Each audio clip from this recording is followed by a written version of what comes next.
Hello guys, আসসালামু আলাইকুম। সবাই কেমন আছেন? আশা করি সবাই ভালো আছেন। আজকে আমি একটা নতুন বই কিনেছি, তো সেই বইটির নাম হলো পদচা। আমি চাই যে পদচা বই আমার মতো সবাই পড়ুক, তার জন্য আজকে থেকে আমি আপনাদেরকে পদচা সিজন 1 পার্ট 1 করে প্রত্যেকটা পর্ব আপনাদেরকে সুন্দর করে পড়ে শোনাবো।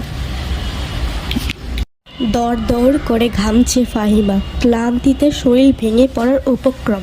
কপালে বিন্দু বিন্দু ঘাম, হাতের তালু দিয়ে মুছে শীর্ণ পায়ে হেঁটে একটা চেয়ার টেনে বসতেই তার হাত থেকে লাঠি পড়ে মেঝেতে মৃদু শব্দ তুলল। লাঠি তোলার আগ্রহ কিংবা শক্তি কোনোটাই পেল না। চেয়ারে ভার ছেড়ে দিয়ে চোখ বুজল। ফাহিমার অত্যন্ত দক্ষ হাতে শক্তিশালী বাহু, পুরুষের মতো উচ্চতা তার। জিজ্ঞাসাবাদের দায়িত্ব পালনে সে শতভাগ সফল।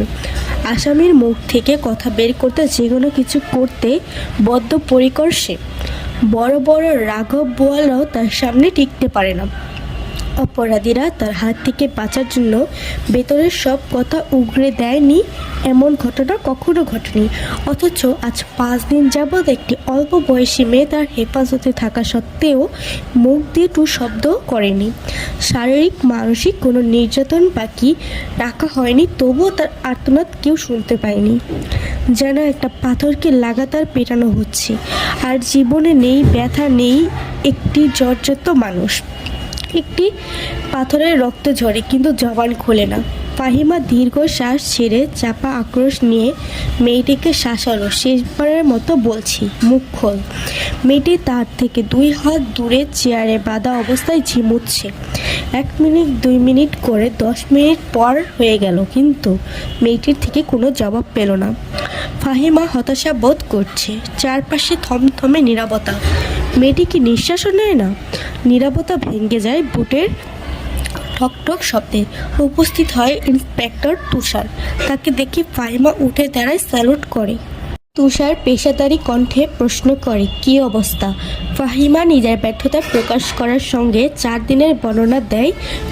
তুষার বহুদর্শী চোখে মেয়েটিকে দেখলো, তার চারপাশে ঘুরতে ঘুরতে ফাহিমাকে বলল, আপনি আসুন।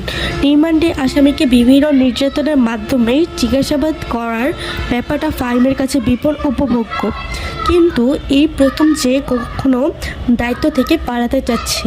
ফাহিমা হাফ ছেড়ে বেরিয়ে যায়। তুষার একটি চেয়ার টেনে মেয়েটির সম্মুখ বরাবর বসে। ঠান্ডা গলায় বলে, আজই আমাদের প্রথম দেখা। সামনে মানুষটা যেভাবে ছিল সেভাবেই রইল, কিছু বলল না, তাকালোও না। তুষার বলল, মা বাবাকে মনে পড়ে? মা বাবার শব্দ দুটি যেন নিস্তব্ধ।